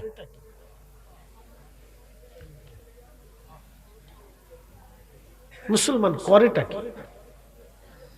এই জন্য আমরা বলছি শুধু আমরা সাফাই মুসলমান, কাজে মুসলমান নাই। যেন কাজে মুসলমান হতে হবে। আল্লাহ তৌফিক দিক, সকলে বলে না আমিন। কাজে মুসলমান হতে হবে, কাজে মুসলমান হয়ে। আমাদের ইসলাম আগে শিক্ষা দিয়েছে তুমি কারো ক্ষতি করবে না। আমার দ্বীন আমাদেরকে আগে শিক্ষা দিল, আল মুসলিমু মান সালিমাল মুসলিমুনা মিন লিসানিহি ওয়া ইয়াদিহি। তিনি সঠিক মুসলমান যার জবান ও হাত থেকে আরেক মুসলমান নিরাপদ থাকে। আমার ইসলাম আমাকে শিখিয়েছে, কিন্তু আমরা একজনও ঠিকমতো আমল করি না। চার দোকানে গেলেই ওর গিবত, ওর শেকায়েত, ওর মন্দ, ওর খারাপ, ওর মাইয়া কেমনে হাঁটে, ওর পুলা কি করে, এগুলি। কার একটা মামলায় ঢুকাই দিবেন, কারে বাস দিবেন, কার বিদেশ যাত্রা নষ্ট করবেন, কার ক্ষেত খামার নষ্ট করবে। আমার এই দেশে পুকুরের ভিতরে বিষ ঢেলে দিয়ে মাছ মাইরিয়ে তারপরে দেশের মানুষ মানুষের ক্ষতি করে। ফসলের ক্ষেত আপনারা কি বলবো, পেঁপের বাগান কাইটে রাত্রিবেলা সব পেঁপে গাছ কাইটে ফেলে দিয়ে তারপর আরেকজনের ক্ষতি করে যে এরা মুসলমান। ভাববেন আপনি ঘাস হিরে ওঠার মতো। পেয়ারার বাগান করছে, সারা বাগান কাইটে মিসমার করিয়ে মালিকের মাথায় বাড়ি দিয়ে তারপরে গেছে। গরুর খামারে গরুর খাবারের ভিতরে বিষ মিশিয়ে দিয়ে গরু মাই দিয়ে তারপরে এদেশের মুসলমান এই কাজ করে। কি কথা কর না জোরে বলেন। আপনি ভাবলে অবাক হবেন, এই মুসলমান কিসের মুসলমান? আপনি বুঝেন তো এরা কিসের মুসলমান? মুসলমান কারে বলে? হিসাব করলে তো আমি তো বললাম যে আপনাদেরকে মুসলমান পাওয়া মুশকিল। তো কষ্ট হচ্ছে আপনাদের? একটু আগে আগে বসা যাবে, অনেক ভাইদের কষ্ট হচ্ছে, একটু আগে বসা যাবে। একটু জিকিরে লা ইলাহা লা ইলাহা লা ইলাহা লা ইলাহা লা ইলাহা হাসবি রাব্বি জাল্লাল্লাহ মা ফি কলবি গায়র আহা নূর মুহাম্মদ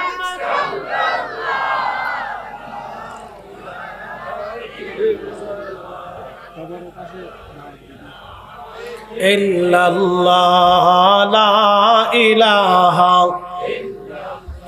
লা ইলাহা ইল্লাল্লাহু মুহাম্মাদুর রাসূলুল্লাহ।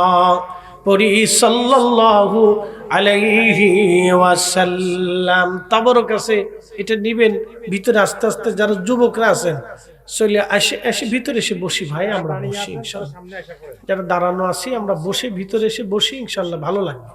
আসেন, মুসলমান কি জিনিস আজকে চিনে যান, তো জানার দরকার। কি কথা কর না, ঠিক আছে না? এগুলো বোঝার দরকার। এগুলো অরিজিনাল ওয়াজ, এগুলো অরিজিনাল ওয়াজ। একবার চোখে চোখে দেখাই দিচ্ছি মুসলমান কারে কয়। নামাজও পড়বেন, অকামু করবেন, আবার বলবেন বিরাট বড় মুসল্লি। শয়তানে হাসে, বাপ রে বাপ, তোর মতো সিটার আর দুনিয়াতে নাই। এদেশে সুদে মুসল্লি আছে, ঘুষে মুসল্লি আছে, আকাম্যে মুসল্লি আছে, এমনও মুসল্লি আছে 10 বছর ধরে ভাইয়ের জমি বুঝাই দেয় না। আরেকজনের জমি দখল করছে, দোকান দখল করছে, আজও পর্যন্ত দেয় না। সে আবার মক্কা মদিনায় যে শয়তানরে পাথর মারিয়েছে।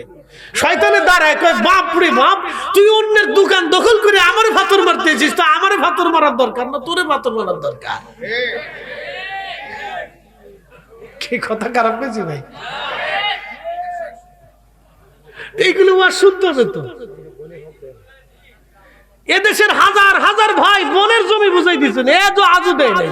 মসজিদে সেজদায় পড়ে যায়, সুবহানা রাব্বিয়াল আলা, আল্লাহ মাফ করো। শয়তানে হাসে, কয় বাপ রে বাপ, কত বড় সিটে আছে। ওর নিজের কলিজার টুকরা, নিজের রক্তের বোনের জমি দেয় না। ওই সে আল্লাহ মাফ করো, আল্লাহ মাফ করো।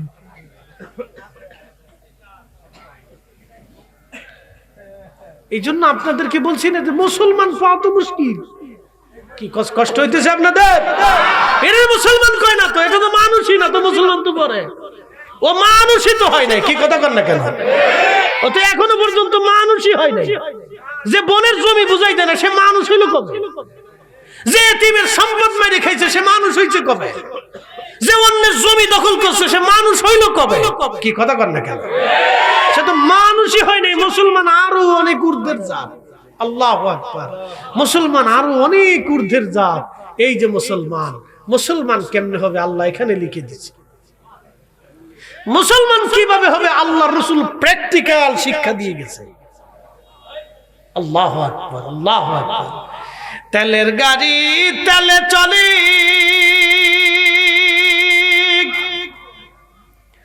হাওয়ার গাড়ি হাওয়ায় উড়ে, বিনা তেলে চালাই গাড়ি নবী সুলাইমান।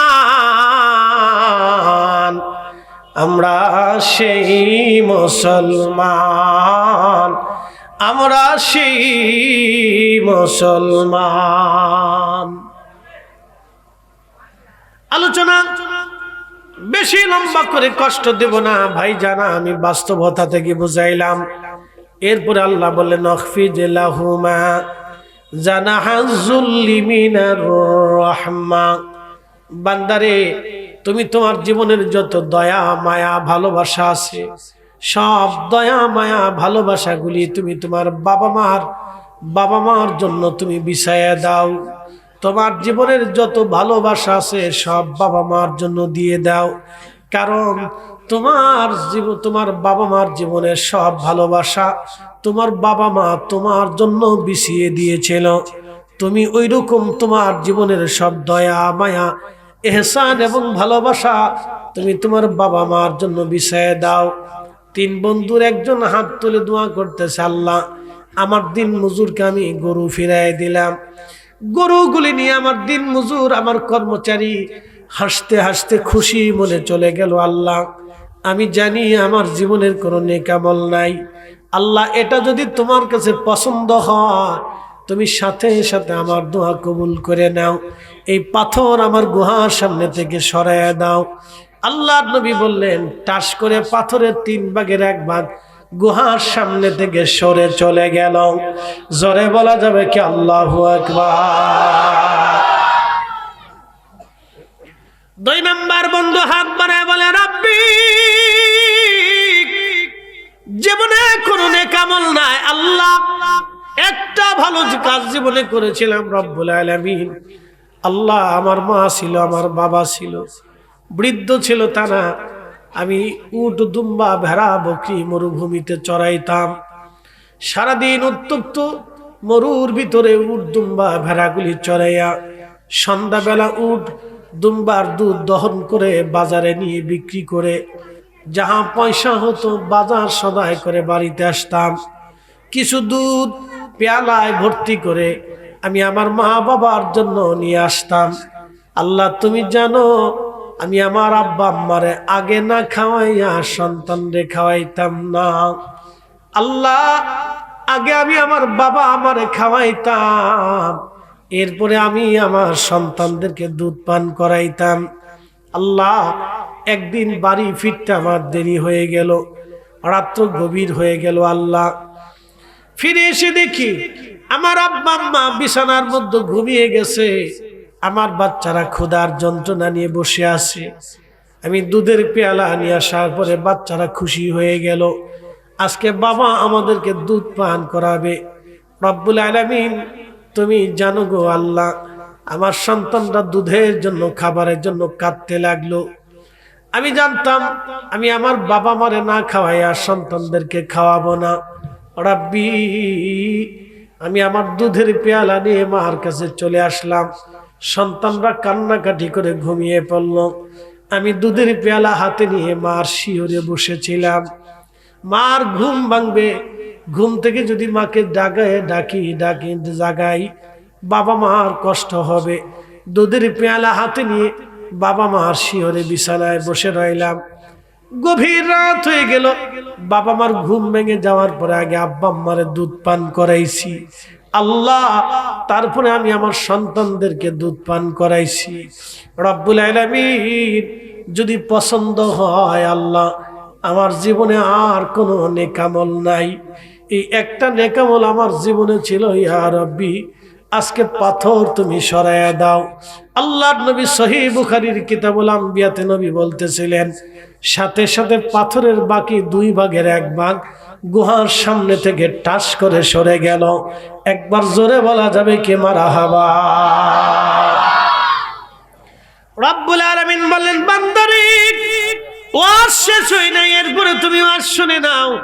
তোমার পিতামাতার যদি কেউ কবরে চলে যায় তাহলে তুমি এইভাবে দোয়া করতে থাকো, আমার সাথে বলেন রাব্বির হামহুমা কামা রব্বায়ানি সগীরা, রব্বির হামহুমা কামা রব্বায়ানি সগীরা।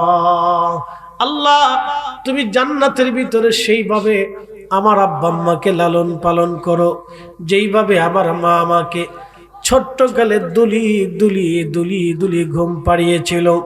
আমি পেশাব পায়খানা করে দিয়েছিলাম, মা পরিষ্কার করে আমাকে ধুয়ে মুছে মা আবার চুমা লাগাইছিল। আমার বাথরুমের গন্ধে সবার নাকের মধ্যে কাপড় চলে গেল, আমার জননী আমার মায়ের নাকের মধ্যে কখনো কাপড় যায় নাই। সবাই আমার থেকে দূরে চলে গেল, মা আমাকে দূরে রেখে পালিয়ে যায় নাই। আমারে পরিষ্কার করে আমারে সাফ করে মা আবার কাপড় পরাইয়া আমাকে আবার মা কোলের মধ্যে নিয়েছে। আমার পায়খানা পেশাবের কাপড়গুলি মা পরিষ্কার করে দিয়েছে। আমার পায়খানা পেশাবের কাপড়গুলি মা পরিষ্কার করে দিয়েছি। ওগো রব্বি, বাবা বহু দূর থেকে পরিশ্রম করে খাবার দাবার এনে আমার বাবা আমরা মুখের মধ্যে খাবার ঢুকিয়ে দিয়েছে। আল্লাহ, বাবার কাঁধে চড়ে চড়ে চড়ে চড়ে আমি হাঁটা শিখেছি। যেইভাবে বাবা মামাকে ছোট্টকালে লালন পালন করলো রব্বুল আলামিন, সেইভাবে তুমি আমার আব্বা আম্মাকে জান্নাতের মধ্যে লালন পালন করো। একবার জোরে বলা যাবে কি মারহাবা? দোয়া চলবে না বন্ধ হবে? আরো জোরে বলেন, চলবে না বন্ধ হবে? আল্লাহ দোয়া শিক্ষা দিলেন, রব্বানা যালামনা আনফুসানা ওয়া ইল্লাম তাগফির লানা। আল্লাহ দোয়া শিখালেন, রব্বানা লা তুজি কুলুবানা বাদা ইয হাদাইতানা। আল্লাহ দোয়া শিক্ষা দিলেন, রব্বানা ওয়াফু আন্না ওয়াগফির লানা ওয়ারহামনা। আল্লাহ দোয়া শিক্ষা দিলেন, রাব্বির হামহুমা কামা রাব্বায়ানি সগীরা। এইভাবে আল্লাহ কোন ভাষা দিয়ে দোয়া করতে হবে? কোরআন শরীফের প্রায় 30টি আয়াতের মতো আয়াত দিয়ে আল্লাহ দোয়া শিক্ষা দিয়ে দিলেন। একবার জোরে বলা যাবে কি মারহাবা? বাবা মার জন্য কেমনে দোয়া করতে হবে তাও শিখিয়ে দিলেন।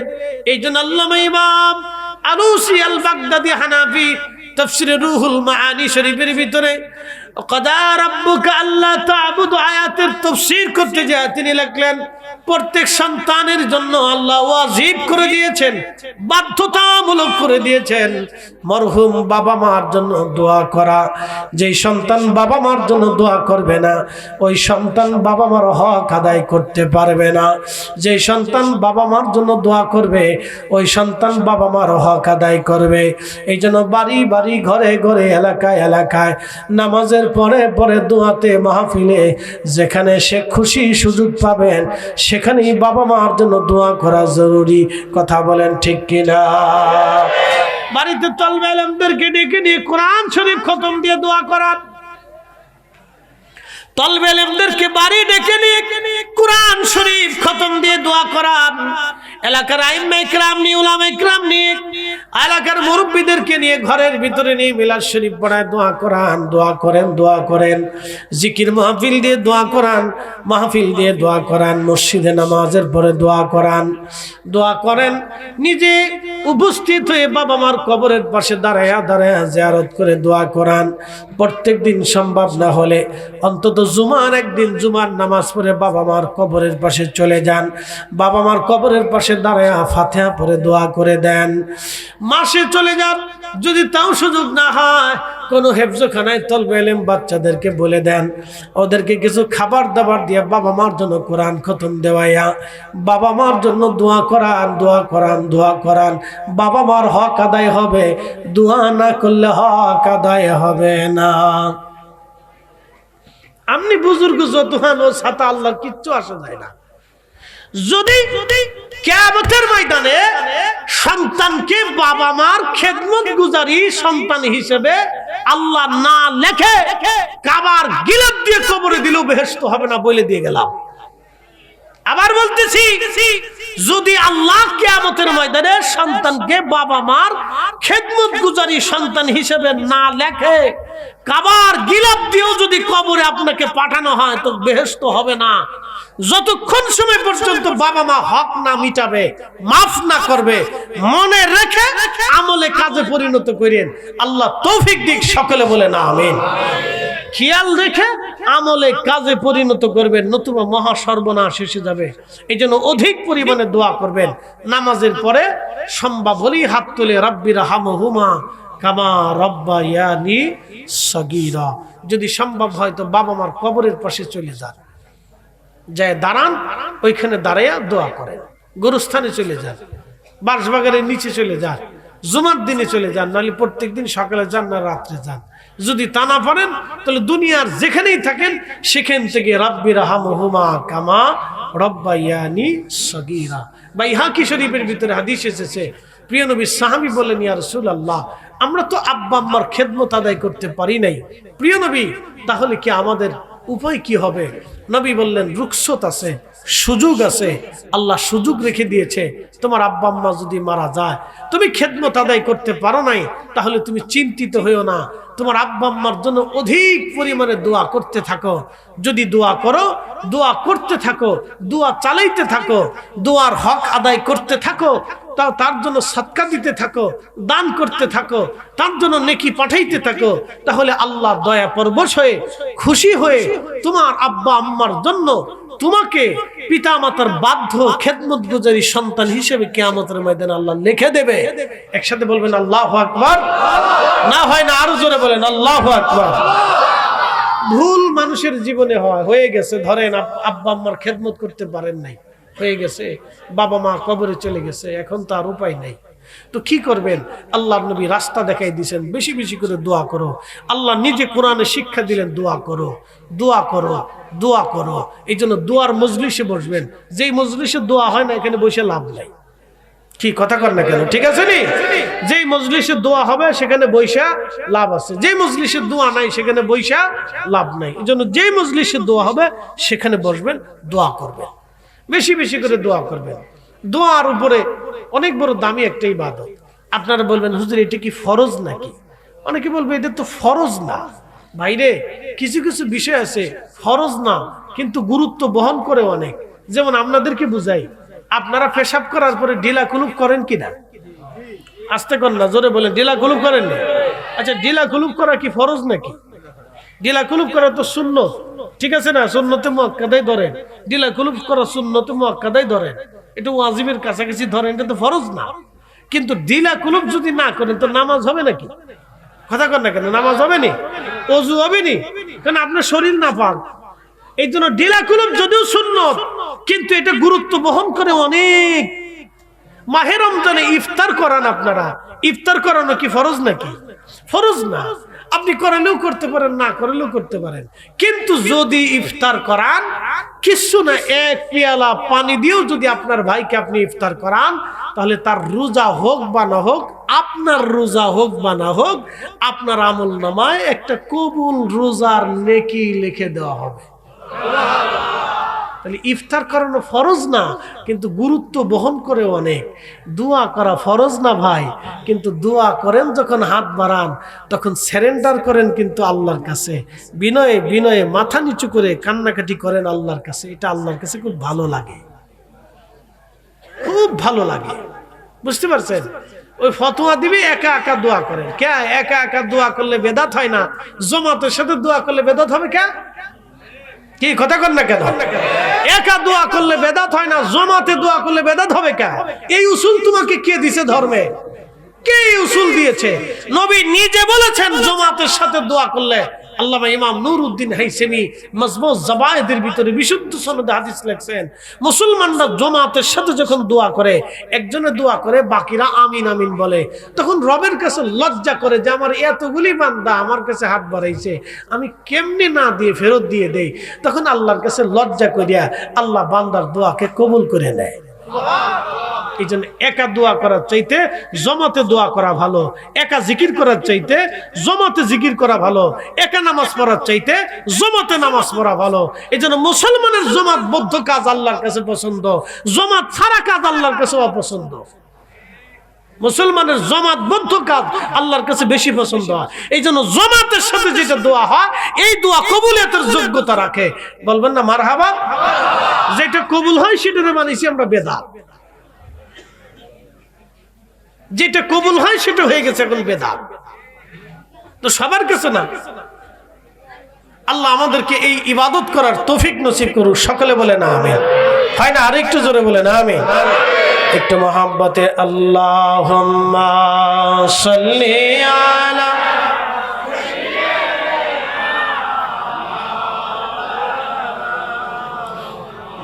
মুহাম্মাদ ওয়া আলা আলি সাইয়্যিদিনা।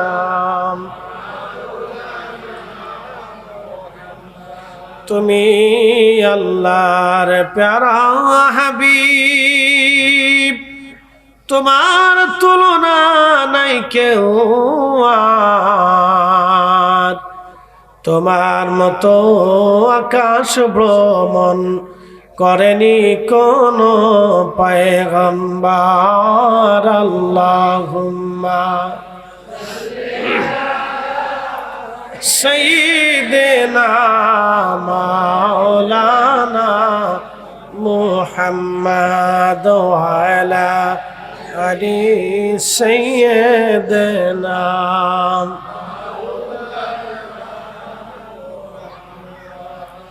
দুই বন্ধুর দোয়া রব্বুল আলামিনের দরবারে কবুল হয়ে গেল।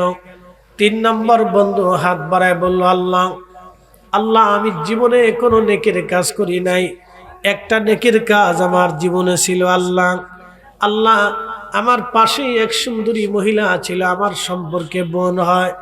আমি তাকে উত্ত্যক্ত করতে লাগলাম, কুপ্রস্তাব দিতে লাগলাম, ফায়সা কাজের জন্য আমি তাকে প্রস্তাব দিতে লাগলাম। রব্বুল আলামিন একটা পর্যায়ে সে আমার সাথে খারাপ কাজের জন্য রাজি হলো, কিন্তু শর্ত 1000 স্বর্ণ মুদ্রা তাকে দিতে হবে। 1000 স্বর্ণ মুদ্রা বাংলাদেশে বর্তমানে মিনিমাম কয়েকশো কোটি টাকা হবে বর্তমান সময়ে। আল্লাহ আমি বহু কষ্ট করে 1000 স্বর্ণ মুদ্রা জোগাড় করলাম। তারপর ওই নারীর সাথে নিবৃতে জেনা করতে উদ্বুদ্ধ হলাম। ঠিক তখনই মেয়েটা আমাকে ডাক দিয়ে বলল, ভাই আমার, যদিও দুনিয়ার কোনো মানুষ আমাদের জেনা দেখতেছে না, কিন্তু আমার রব আমার আল্লাহ আমাদের জেনা দেখতেছে। ভাই রাব্বি, যদি তোমার পছন্দ হয় আল্লাহ আমার গুহার সামনে থেকে পাথর তুমি সরায় দাও। আল্লাহর নবী বললেন, সাথে সাথে পাথরের 3 নাম্বার খণ্ড গুহার সামনে থেকে টাস করে সরে চলে গেল। জোরে বলা যাবে কি আল্লাহু আকবার। রব্বুল আলামিন কুরআনুল কারীমের ভিতর আল্লাহ বললেন, ইন্নামাল মুমিনুনা আল্লাযীনা ইযা যুকিরাল্লাহু ওয়াজিলাত কুলুবুহুম ওয়া ইযা তুলিয়াত আলাইহিম আয়াতুহু যাদাতুহুম ঈমানা। রব্বুল আলামিন বললেন, নিশ্চয় তারা মুমিন যাদের অন্তরে আল্লাহর স্মরণ আসার সাথে সাথে আল্লাহর ভয়ে অন্তরটা থরথর থরথর করে কাঁপতে থাকে। তারা মুমিন এবং তারাই মুমিন যাদের সামনে কোরআনের আয়াত তেলাওয়াত করার সাথে সাথে তাদের ঈমান বেড়ে যায়। যাদাতুহুম ঈমানা, তাদের ঈমান বেড়ে যায়, ঈমান বেড়ে যায়, ঈমান বেড়ে যায়। একবার জোরে বলা যাবে কি মারহাবা। এই যুবক বিরাট বড় ঈমানের পরিচয় দিয়ে জিনাত থেকে নিবৃত্ত হইয়া ফিরে চলে এসে এত অর্থ দেওয়ার পরেও সে জিনা করে নাই, খোদার ভয়ে সে নিবৃত্ত হয়ে গেল। আর মেয়েটাও তাকে আল্লাহর ভয় দেখালো। যখনই আল্লাহর ভয় দেখালো ঠিক তখনই সে নিজেকে নিবৃত্ত করে ফেললো। আর তখনই আল্লাহর দরবারে এমন মঞ্জুরিয়ত হয়ে গেল যে দোয়া এমন ভাবে কবুল হয়ে গেল। শুধু কবুলই হলো না, তার গুহার সামনে থেকে পাথর পর্যন্ত সরে চলে গেল। এটার নাম দোয়ার ফসল। দোয়ার ফসল এটার নাম দোয়ার শক্তি। মুসলমানরা যদি দোয়ার শক্তি হারান তাহলে মনে রাখবেন কালবের শক্তি নষ্ট হয়ে যাবে। এই জন্য বুজুর্গ ওলিয়া উলিয়া যারা ছিলেন তারা অধিক সময় দোয়া করাইতেন, দোয়ায় বসাইতেন। দেখবেন তাদের সবকে দোয়া আছে, প্রত্যেক ওজিফার ভিতরে দোয়া আছে। দোয়ার এমন পাওয়ার, দোয়ার এত পাওয়ার, উহুদের ময়দানে দোয়ার পাওয়ারে আল্লাহর পক্ষ থেকে থেকে 5,000 ফেরেশতা বদরে এসেছিল, 5,000 ফেরেশতা বদরে এসেছিল, উহুদে সাহায্য এসেছিল, মুতার প্রান্তরে সাহায্য এসেছিল, খন্দকে সাহায্য এসেছিল, হুনাইনে সাহায্য এসেছিল, ফতে মক্কাতে সাহায্য এসেছিল, কাদেসিয়ার রণাঙ্গনে সাহায্য এসেছিল। ভাইজান আমার হযরত শাহজালাল ইয়ামানি মুজাদ্দিদের যুদ্ধে সাহায্য এসেছিল। খাজা বাবা আজমেরি আনাসাগরের পানি লুটার মধ্যে ভরে দিক আর আজমির শরীফ থেকে ধুলি নিক্ষেপ করেছিলেন পানিপথের প্রান্তরে, সাহায্য এসেছিল। এই জন্য দোয়া এত পাওয়ার, মুসলমানের দোয়া যদি কবুল হয়ে যায় তাহলে মনে রাখবেন সাগরের পানির জোয়ার ভাটায় পরিণত হয়ে যায় আর নদীর পানিগুলি পর্যন্ত শুকায়া যায়, নদীর ভিতর দিয়ে আল্লাহ রাস্তা বানায়া দেয়। কথা বলেন ঠিক কিনা? এ দুয়ার পাওয়ার, দুয়ার পাওয়ার। এই জন্য দোয়া দোয়া দোয়া, উদউনি, আমার কাছে চাও, আস্তাজিব লাকুম, আমি তোমাকে দেব, আমি তোমাকে দেব। এই জন্য দোয়া থেকে কখনো মাহরুম হবেন না। কেউ যদি মাহরুম করতে চায় তার থেকে দূরে চলে যাবেন, ভাববেন সে আপনাকে ধ্বংসের দিকে ডাকতেছে। এই জন্য দোয়ার বসবেন, দোয়ার মজলিসে বসবেন, দোয়ার কাজে আসবেন, দোয়ায় হাত বাড়াবেন, রবের দরবারে কাকুতি মিনতি করে আল্লাহর কাছে মাপ চাইতে থাকবেন। যত বেশি মাপ চাবেন তত বেশি মাপ পাবেন। মাপ চাবেন না, মাপ পাবেন না। ভিখারি বেশি হাত বাড়াবেন না, অহংকার করবেন, দাম্ভিকতা দেখাবেন, রবের দরজা থেকে আপনার জন্য কঠিন শাস্তির ফয়সালা আসবে। শয়তান কিন্তু আল্লাহর সাথে তাকব্বুরি করেছিল। এই জন্য আল্লাহ বলেন ওয়াকানা মিনাল কাফিরিন, তুই স্থায়ীভাবে তুই একবারে অবিশ্বাসী। আদম আলাইহিস সালাতু ওয়াস সালামকে আল্লাহ বলছিলেন লা তাকরাবু হাযিস শাজারা, তুমি গাছের কাছে যেও না। কিন্তু এই গাছটা কি গাছ জানেননি? হযরতে ইমাম ইবনে কাসির আল বিদায়াতে লিখছেন এই গাছটা ছিল গম ফল। বিভিন্ন জনের বিভিন্ন বর্ণনা আছে, বিভিন্ন জন বিভিন্ন কথা বলেছেন, কিন্তু কোনো বর্ণনা আসছে গমের কথা। গম, লা তাকরাবু হাযিস শাজারা। যখন এই গম খেলেন, খাওয়ার সাথে সাথে হযরত আদম আলাইহিস সালাতু ওয়াস সালামের পেটের ভিতরে বাথরুমে গ্যাসে পেশাবে চাপ দিয়ে বসলো। আম্মা জান হাওয়া আলাইহিস সালাতু ওয়াস সালাম যখন এটা খেলেন, সাথে সাথে তার মহিলাদের যে ঋতুস্রাব হওয়া সেটার ব্যবস্থা হয়ে গেল।